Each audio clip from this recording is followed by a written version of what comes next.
with you the larger significance and impact that this transition in technology had on the course of warfare from the basically end of the 18th century until the end of the 19th century.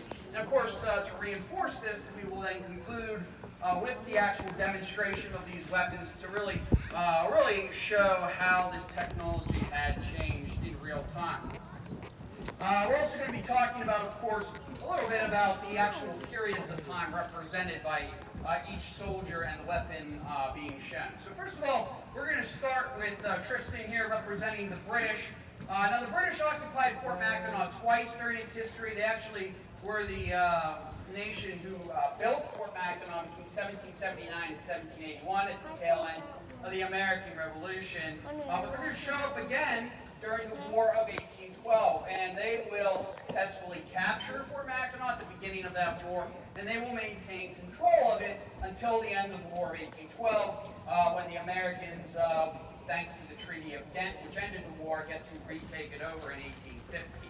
But the weapon technology here is reflective of really the basic workforce of all armies, European or American, throughout the 18th and into the early 19th century. It is the flintlock smoothbore weapon. Now this specific model is the India pattern, or the third land pattern developed by the British Army. It is a 75 caliber bore that fires a 69 caliber lead ball. As I said, it's a smooth bore, not a rifle. Can anyone tell me the difference between smooth bore and rifle technology? What's the big difference? Go ahead, sir. And what does that do for it?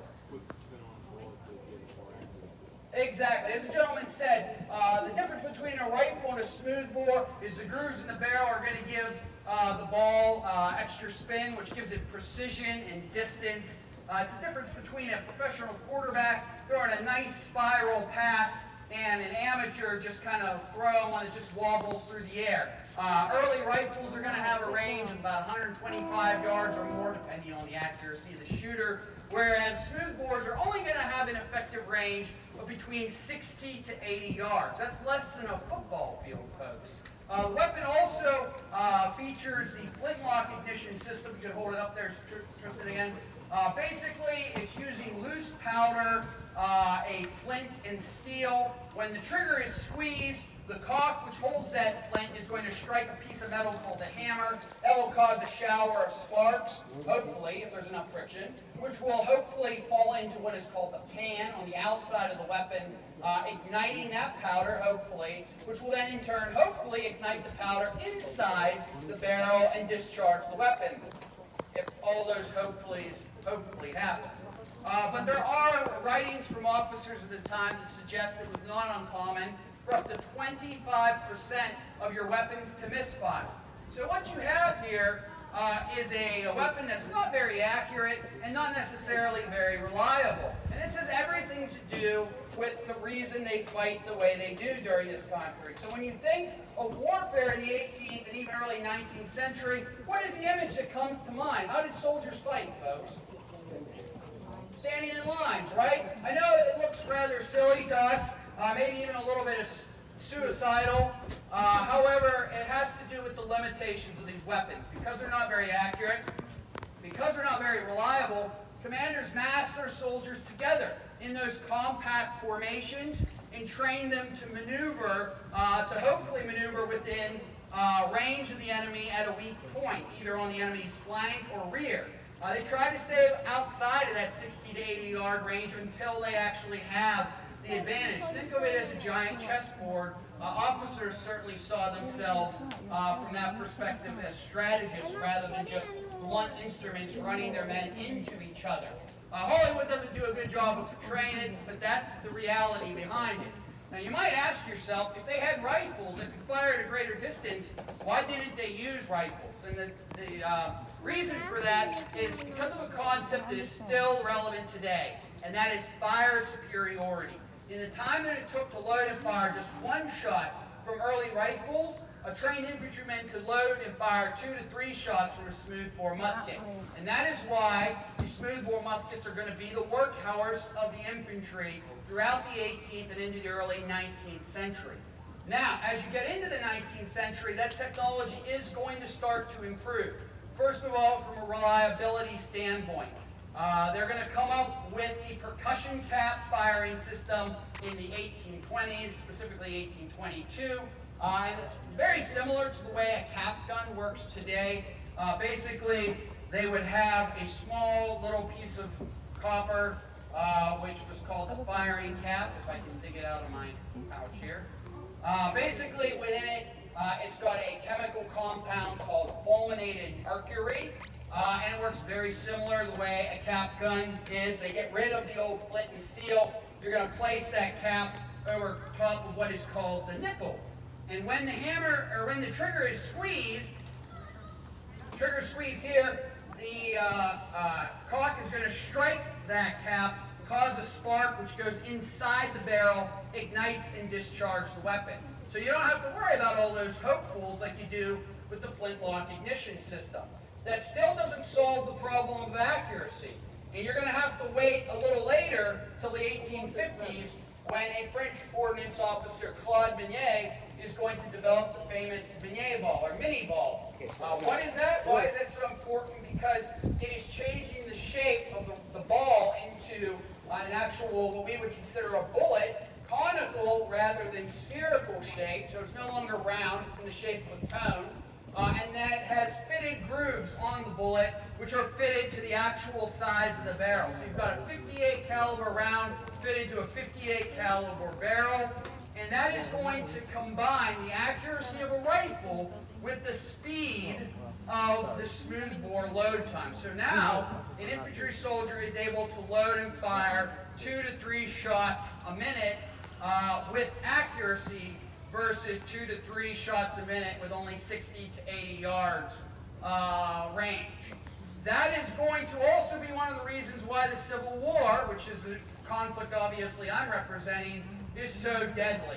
The commanders that are leading troops in the Civil War have come of age during the smoothbore musket era. So they're still trying to maneuver their troops by and large within that 60 to 80 yard range, but their troops are being decimated now at 300 to 500 yards or more because of the accuracy of the rifle.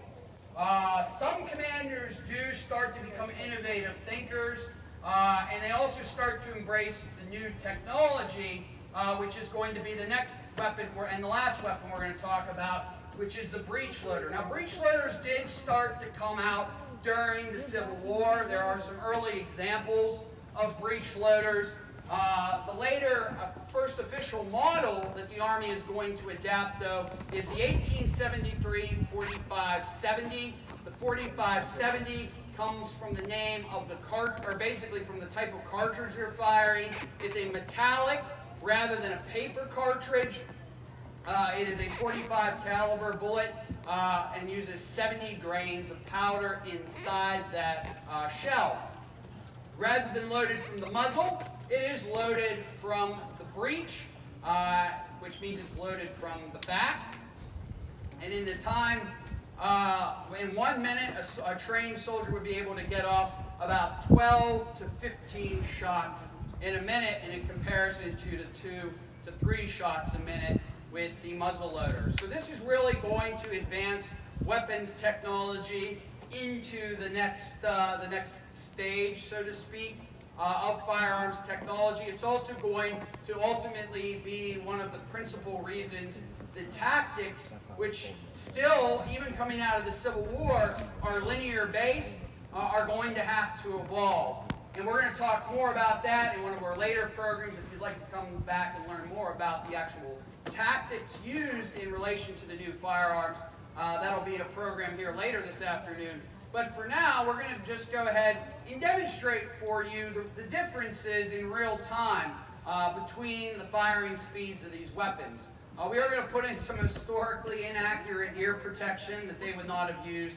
We do encourage you to consider plugging your own ears. I'd also invite you to consider counting how many rounds off Sage will be able to fire before myself and Tristan are able to get our first round discharge, just to really reinforce the amount of fire superiority the age of the breech loader brought Armies. You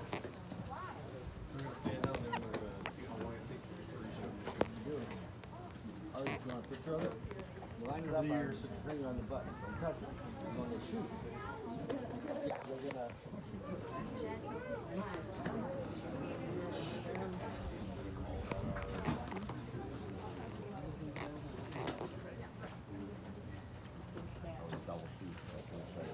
Load and fire!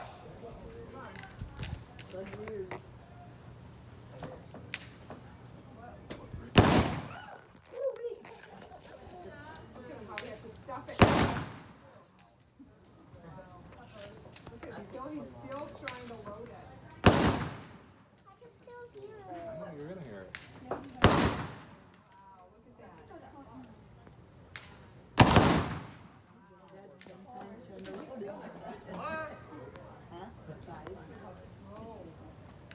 You said misfire. I think so, yeah, misfire. Yeah, he pulled the trigger and nothing happened. Wow. See how many... They shot 5 times before he even See how many shots you can fire? How you have to come and shoot.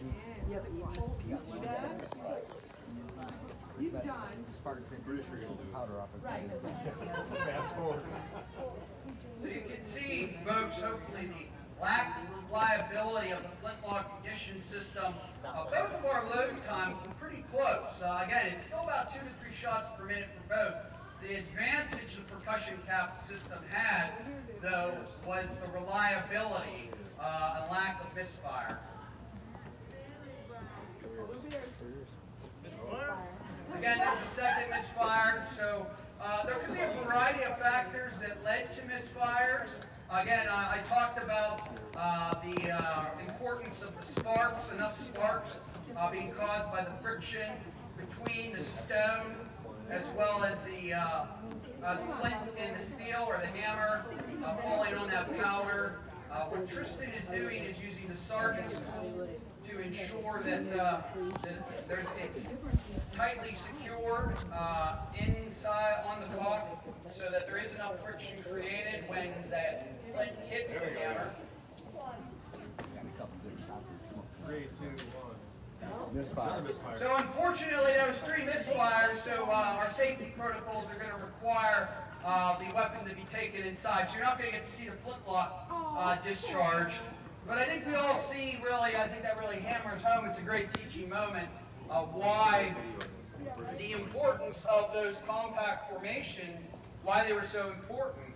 It's not that big of a deal if some of the soldiers' weapons are not firing, if most of them are, because your comrades are firing for you. So sometimes we look at these, tactical formations they used in the past, and we kind of scoff at them, like, why did they fight like that? They really weren't any less intelligent than us. They were just operating with the technology that was available to them at the time.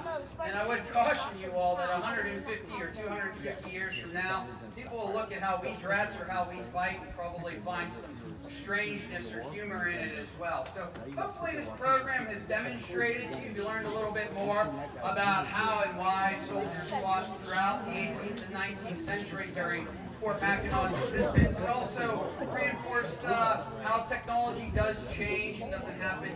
The things we enjoy haven't happened in the vacuum, but they've happened over generations of time, and that's certainly continuously moving forward. If you are interested in learning more about the soldiers represented here, our next program, which will begin in about 10 or 15 minutes, is going to be the People of Mackinac tour, where you'll learn about the history of the fort in relation specifically to the different types of people that inhabited it. So it'll be less about weapons, more about people.